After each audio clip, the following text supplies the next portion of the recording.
Okay, so I just opened up a card in Cricut. There was a card, it's like a Happy Holidays foil card. I just want the template. I don't want any of this stuff, so I'm just gonna delete that. I just want the template. I don't want the envelope right now. This is a score line, which I'm paying attention to, okay? So I would start off like this, from a template like this, and then what we're gonna do is we're gonna take a shape. Oh, I so wish they had a rectangle shape. Actually what I'm gonna do is I'm gonna go over to my Word. Shoot. If you don't have Word, I'm trying to figure out how you would do this without Word. Let's do that. Okay, so go to Google. Most people are able to go to Google. So let's do that. Go to Google. And we're gonna search for a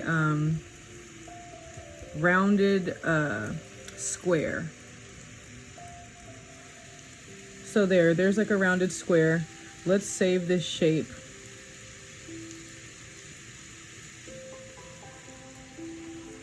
So I'm just gonna save that as a rounded square. And then I'm gonna come back over to Cricut and I'm gonna upload that image. I'm glad the background's done for me. Okay, and I'm gonna save it as a cut file. I know that because it's on the right side, it says save as cut image. And this is highlighted, so I'm gonna save. And then I'm gonna insert. And then, so this is gonna be like our frame. Let me look at the original picture. Hold on. I gotta look at my phone, hold on. Okay, so this is gonna be like our original. We're gonna basically knock this out eventually. So this is gonna be my little frame that I'm gonna work on.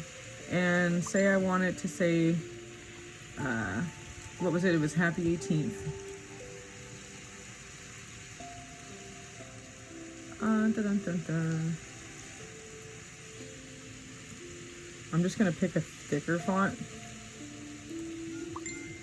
I'm not gonna do anything like cursive or anything like that right now.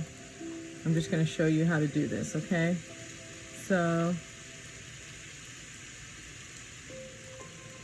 this has to be, everything has to be connected in some shape, by some shape or something, right? So, because what we're doing is instead of cutting out the letters, we're gonna be cutting out the outside of this, okay? And so we have to make sure that something is touching the borders at all times, because otherwise it's gonna knock it off. So I'm going to weld this, and I'm sorry if I'm not explaining this correctly, because there's a lot of concepts going on in this particular design. It's not a easy design. There's actually a lot going on here. We're doing like an inverse knockout of cardstock. Most people, when we do things, we want the letters to stay. This is just a little more advanced. And so forgive me if I'm not explaining it correctly, and plus I haven't been drinking coffee. So what I'm gonna do is I'm gonna weld this to the text, and eventually I will weld it all to my frame here, okay? And so they have to be touching. The H is not touching over here, and so it's gonna end up getting cut out somehow, some way.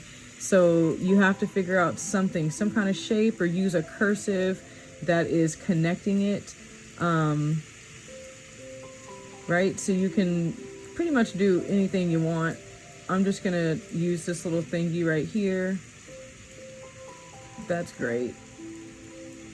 Let's make it a little bit smaller. And I'm just gonna weld that together with my Word.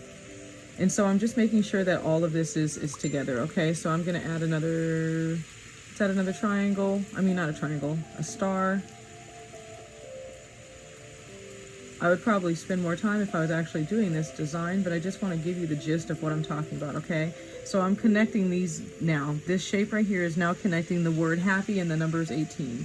So you can only weld two things at once. And so I'm welding that together, and then I'm gonna So now when I look at here, I look at my panel layer, I can see now that this is a one cut file. I have to get a bigger screen for you guys to be able to see these really close tutorials when I'm doing these computer tutorials. But anywho, again, I'm going to pick another shape because the 18th is not connected in any shape or form. It's not grounded. And so I need to ground it to our frame. Didn't mean to do that. Let's make this a little bit smaller. And let's ground this to our frame, because otherwise we would be cutting this thing out and it would just be flapping. It doesn't have anywhere to go. And so it needs to have something to be grounded to. So let's weld that together. You can add another shape just to make sure that this is touching right here. So you basically want to make sure that everything is just grounded. Okay, so we got that. It's welded. Everything is one piece. Now that I have this, I'm going to weld that to my frame.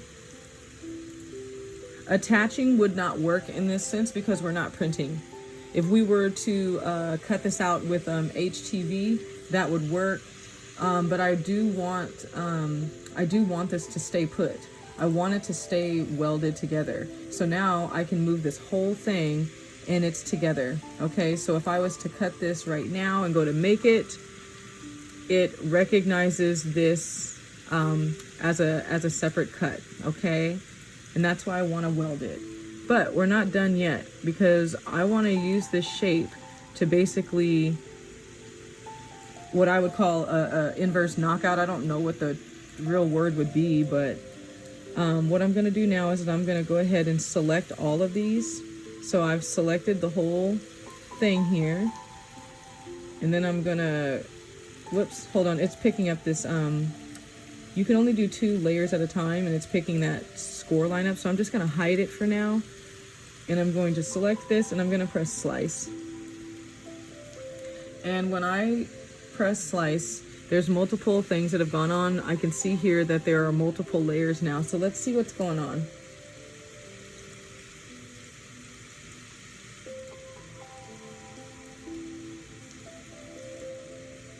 Okay, so do you see that?